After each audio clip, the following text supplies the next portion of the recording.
Salut chers téléspectateurs, ravi de vous retrouver dans Football Planet et merci pour votre fidélité à cette émission consacrée à l'actualité du football africain et mondial sur Africa News. Le sommaire, c'est tout de suite. La succession de la Zambie ouverte en Coupe d'Afrique des Nations U20. Les préliminaires de Niger 2019 ont démarré ce week-end. Tous les résultats sont à suivre dans quelques secondes. Un Africain maître des défenses européennes, selon une étude, le défenseur sénégalais Kalidou Koulibaly est le meilleur défenseur central des 5 grands championnats d'Europe. Preuve de l'immense talent du joueur de Naples en Italie. Nous en parlerons tout à l'heure. À la une de Football Planet également, la Ligue des Champions et la Coupe de la CAF. Début des quarts de finale et des barrages des deux compétitions en fin de semaine. Les affiches à suivre dans cette émission.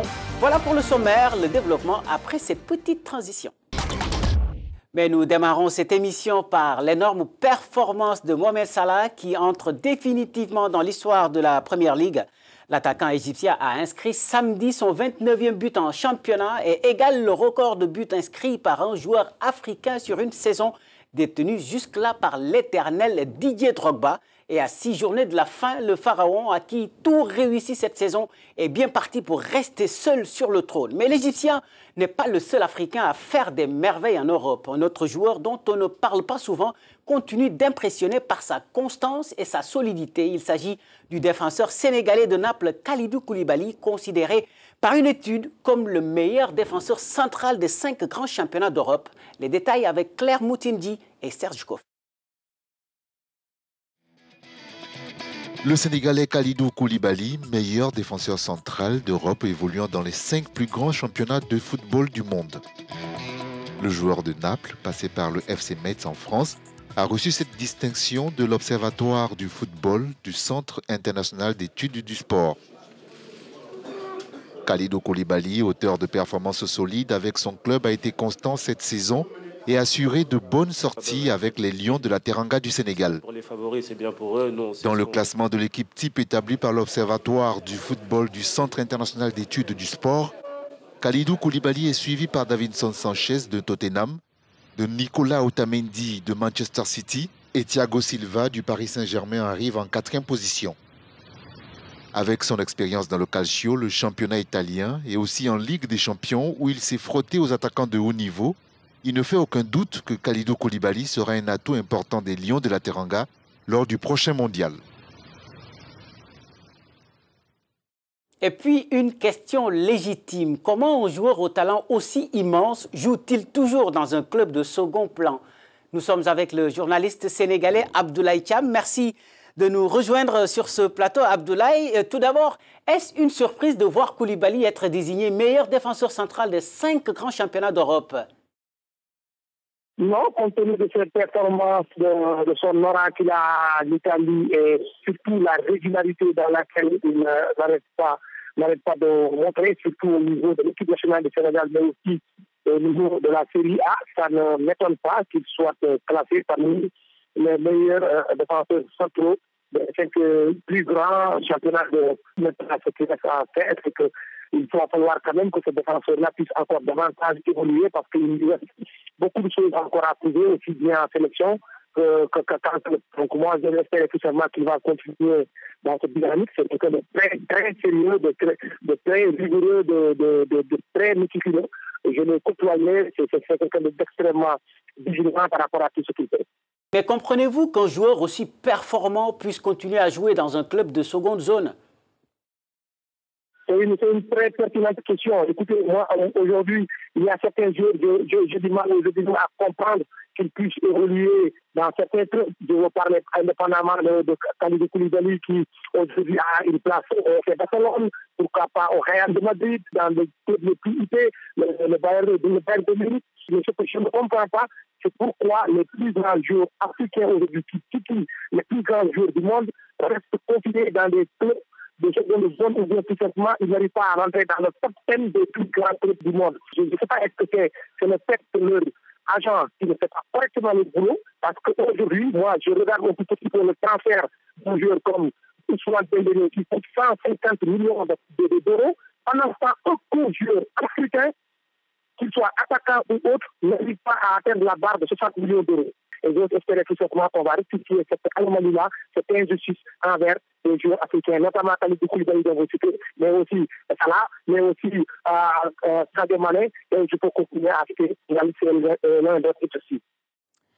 À propos justement de Mohamed Salah, on l'a évoqué en début d'émission, il vient de rejoindre Didier Drogba au classement des attaquants les plus prolifiques sur une saison en Première Ligue.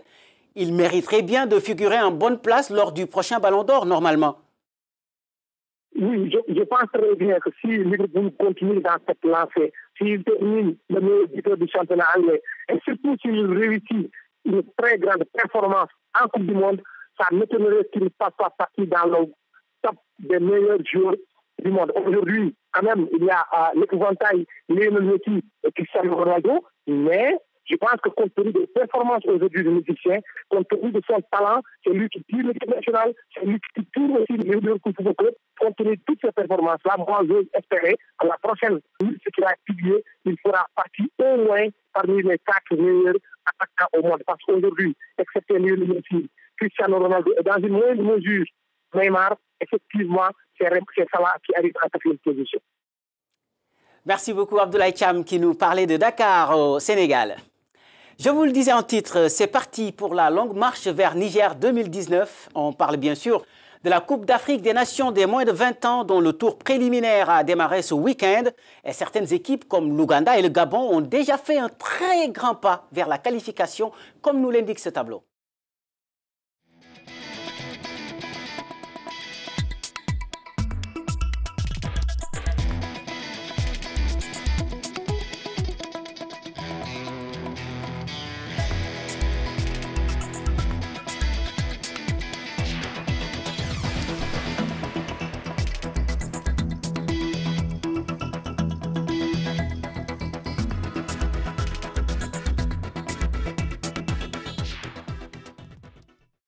Les matchs retour de ces préliminaires de la CAN U20 sont prévus du 20 au 22 avril prochain. Passons à un autre tournoi continental, la Ligue des Champions, dont les quarts de finale démarrent en fin de semaine. Un premier tour très attendu avec de très belles affiches, mais l'attraction sera sans doute le choc en Afrique du Sud entre les deux derniers vainqueurs du tournoi, les Mamelodi Sundowns et le Wydad Casablanca. Suivons ensemble le programme complet.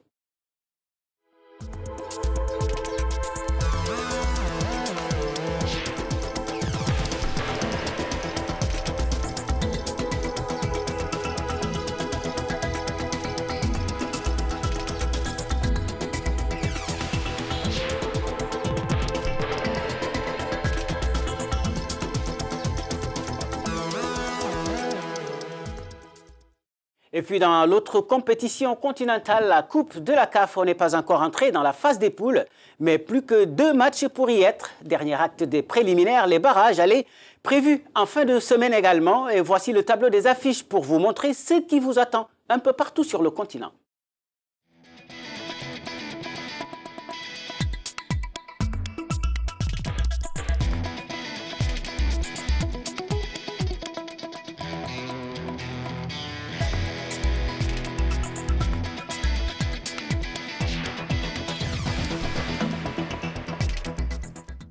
En Europe, on joue également les quarts de finale aller de la Ligue des Champions. Au programme mardi, Juventus Turin Real Madrid pour un remake de la finale de l'année dernière et FC Séville Bayern Munich. Et puis mercredi, on aura FC Barcelone AS Rome et Liverpool Manchester City. Reparlons un peu de la Coupe du Monde 2018 et du Maroc, un des 5 représentants du continent qui aura fort à faire devant l'Espagne dans la poule B, surtout après la démonstration de force des champions du monde 2010 la semaine dernière face à l'Argentine, 6-1 en amical. Écoutez ce qu'en pense le sélectionneur des Lions de l'Atlas, Hervé Renard. Et donc quand on est un potentiel champion du monde ou un des favoris de la future Coupe du Monde, eh ben, c'est qu'on est une grande équipe. Et c'est même pas une grande équipe, c'est une très grande équipe. Donc on savait à quoi s'attendre. Ils ont réussi un match nul en Allemagne, une victoire 6-1 contre l'Argentine. Je pense qu'il n'y a pas beaucoup d'autres commentaires à faire. Pas de commentaires pour le sélectionneur du Maroc. Pour les Argentins, en revanche, beaucoup d'interrogations.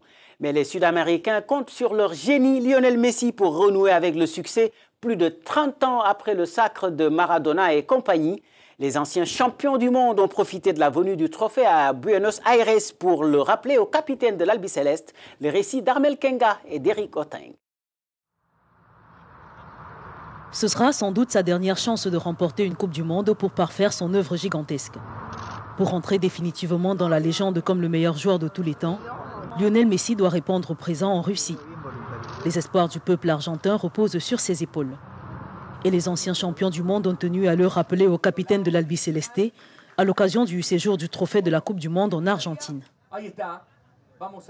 Ce n'est pas facile, c'est plus simple à dire qu'à faire. Nous avons le meilleur joueur du monde, Messi, nous avons une bonne équipe. Au-delà du fait qu'elle doit s'améliorer, nous avons l'as de pique, ce que peu d'autres possèdent. Un as prêt à prendre sa revanche et des anciens en quête de successeurs. Et malgré la claque 6-1 reçue contre l'Espagne en amical, ces champions du monde argentins veulent toujours y croire. Je suis positif. Au football, il y a toujours moyen d'avoir sa revanche et le prochain match est le plus important, dont j'imagine que Sampaoli est en train de travailler sur cela. La tâche ne s'annonce pas aisée devant des équipes comme l'Espagne, l'Allemagne, la France ou encore le Brésil. Mais avec un joueur qui banalise l'exceptionnel comme Lionel Messi, l'Argentine peut se permettre de rêver. Lionel Messi, c'est donc ce qu'il attend en Russie. Et puis sachez que Sébastien Migné n'est plus l'entraîneur de l'équipe nationale du Congo. Le technicien français a démissionné de son poste jeudi, 1 an seulement après son arrivée à la tête des Diables Rouges. C'est sur cette note que s'achève cette émission que vous pouvez également retrouver sur notre site web www.africanews.com. On attend également vos réactions aux adresses qui s'affichent en ce moment à l'écran. Football Planet revient la semaine prochaine, même heure, même chaîne, Africa News. Au revoir.